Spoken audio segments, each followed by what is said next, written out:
A value chain analysis of Fossil. A value chain analysis is a useful tool for working out how you can create the greatest possible value for your customer. Michael Porter's value chain begins with primary activities. Primary activities deal with inbound logistics, operations, outbound logistics, marketing and sales, and service. Primary activities within Michael Porter's value chain are used to provide a company with a competitive advantage in any one of the 5 activities, so that it has an advantage in the industry in which it operates. The first primary activity is inbound logistics. Inbound logistics deal with receiving, warehousing, and inventory control of a company's raw materials. For Fossil's inbound logistics, most of Fossil's warehouses are based in Texas, where the headquarters are located. It's in Texas and in those warehouses where the majority of Fossil's products are produced and converted from raw materials to finished goods. The second primary activity is operations. Operations include the value-adding qualities that are used to turn a company's raw materials into a final product.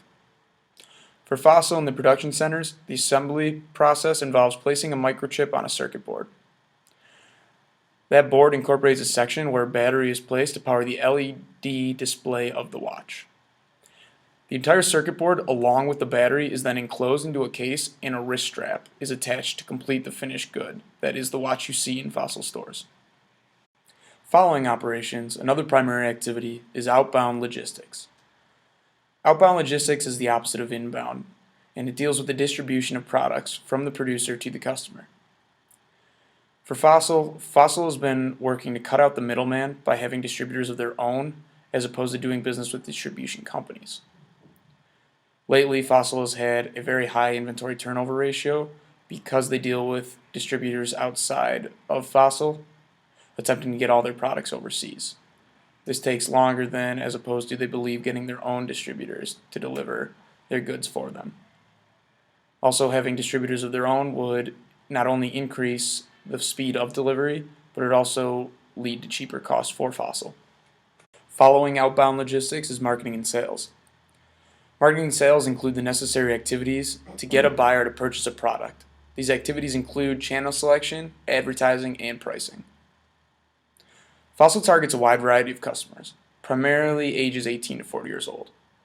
To do so, Fossil uses many advertising outlets to reach their customer. Those outlets include TV commercials, magazine, and newspaper ads, as well as social media and billboard advertisements. The last primary activity for Fossil in the Michael Porter value chain analysis is their service activities. The service activities deal with activities that increase a product's value, including customer support and other repair services. In terms of their repair services, Fossil automatically gives a customer a 2-year warranty on all watches.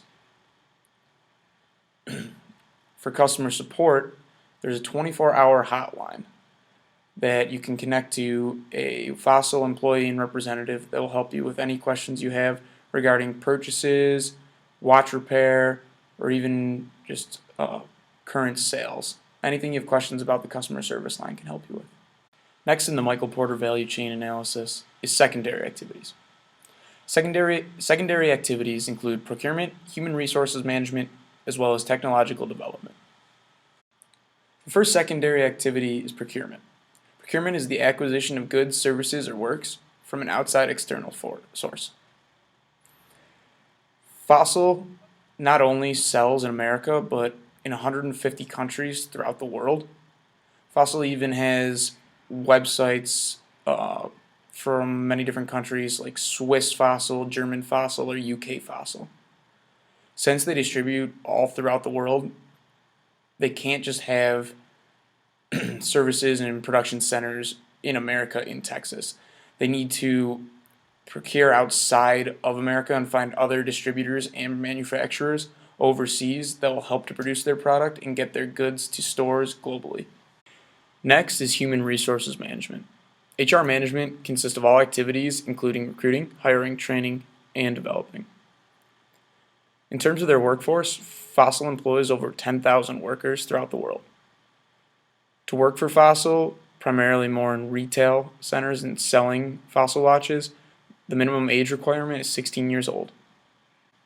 When speaking on recruiting, hiring, training, and developing, to search for jobs, you can simply go on the fossilgroup.com website and click on careers, or there are numerous hiring websites that Fossil is connected with when employment opens up and they are searching for someone to fill the vacant position. The last secondary activity, and finally the conclusion of our value chain analysis for Fossil, speaks on technological development.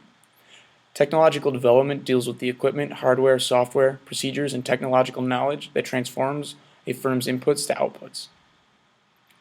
Fossil right now needs to have a strong focus on smartware and smart fabric, and it needs to have a strong emphasis on Fossil's R&D that needs to be working effortlessly to develop technological knowledge on producing a high-quality smartwatch. As we see, smartwatches and smart fabrics are becoming a very popular trend, and if Fossil wants to keep up with their industry, they really need to increase their technological development in order to produce a watch that will compete with other technological powerhouses such as Apple and Microsoft.